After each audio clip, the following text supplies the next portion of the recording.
Reporter TV പ്രതിനിധി റഹീസ് റഷീദിനെ തീവ്രവാദി എന്ന് വിളിച്ച വെള്ളാപ്പള്ളി നടേശനെതിരെ വ്യാപക പ്രതിഷേധം. എല്ലാത്തിനും കുടപിടിക്കുന്നത് മുഖ്യമന്ത്രി എന്ന പ്രതിപക്ഷ നേതാവ് കുറ്റപ്പെടുത്തി. വിഷലിപ്ത പരാമർശത്തിൽ വെള്ളാപ്പള്ളി മാപ്പ് പറയണമെന്ന് കേരള പത്രപ്രവർത്തക യൂണിയൻ ആവശ്യപ്പെട്ടു. വിദ്വേഷ പ്രസ്താവനയ്ക്കെതിരെ യൂത്ത് കോൺഗ്രസ് നേതാവ് സുനന്ദ് DGPക്ക് പരാതി നൽകി. ചോദ്യം ചോദിച്ച റിപ്പോർട്ടർ ടിവി പ്രതിനിധി റഹീസ് റഷീദിനെ തീവ്രവാദി എന്ന് ചാപ്പകുത്തിയ വെള്ളാപ്പള്ളി നടേശനെതിരെ വ്യാപക രോഷമാണ് ഉയരുന്നത്. വിവാദ പരാമർശത്തിൽ റിപ്പോർട്ടറിനെ പിന്തുണച്ച പ്രതിപക്ഷ നേതാവ് VD സതീശൻ എന്തടിസ്ഥാനത്തിലാണ് മാധ്യമപ്രവർത്തകനെ വെള്ളാപ്പള്ളി തീവ്രവാദി എന്ന് വിളിക്കുന്നതെന്ന് ചോദിച്ചു. എന്തടിസ്ഥാനത്തിലാണ് കലാപം ഉണ്ടാക്കാൻ പോകുന്നു പറയുന്നത്?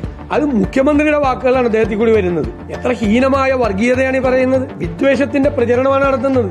വെള്ളാപ്പള്ളി സ്ഥാപിത താൽപര്യങ്ങൾക്കായി ഏതറ്റം വരെയും പോകാൻ മടിക്കാത്ത മാടമ്പിയാണെന്ന് ആവർത്തിച്ചു തെളിയിക്കുന്നുവെന്ന് കേരള പത്രപ്രവർത്തക യൂണിയൻ കുറ്റപ്പെടുത്തി. വിഷലിപ്ത സമീപനത്തിൽ വെള്ളാപ്പള്ളി മാപ്പ് പറയണമെന്നും യൂണിയൻ ആവശ്യപ്പെട്ടു. പത്രപ്രവർത്തകരെ അവഹേളിക്കുന്നത് ശരിയല്ലെന്ന് കേരള മുസ്ലിം ജമാഅത്ത് ജനറൽ സെക്രട്ടറി ഖലീൽ അൽ ബുഖാരി പ്രതികരിച്ചു. ജേർണലിസ്റ്റുകൾ നാടിന്റെ നെടും തൂണുകളാണ്. അവരെ ആക്ഷേപിക്കുന്നതും കുറ്റപ്പെടുത്തുന്നതും ശരിയല്ല എന്ന് സാമൂഹ്യ മാധ്യമങ്ങളിലും നിരവധി പേർ വെള്ളാപ്പള്ളിയുടെ വിദ്വേഷ പ്രസ്താവനയ്ക്കെതിരെ പ്രതിഷേധം രേഖപ്പെടുത്തിയിട്ടുണ്ട്. അതിനിടെ റിപ്പോർട്ടർ പ്രതിനിധി അധിക്ഷേപിച്ചതിൽ വെള്ളാപ്പള്ളി നടേശനെതിരെ യൂത്ത് കോൺഗ്രസ് നേതാവ് DGPക്ക് പരാതി നൽകി. വർഗീയ ചേരിതിരിവുണ്ടാക്കി കലാപത്തിന് ആഹ്വാനം ചെയ്യുകയാണെന്ന് ചൂണ്ടിക്കാട്ടിയാണ് യൂത്ത് കോൺഗ്രസ് കോഴിക്കോട് ജില്ലാ വൈസ് പ്രസിഡന്റ് സുനന്ദ് പരാതി നൽകിയത്.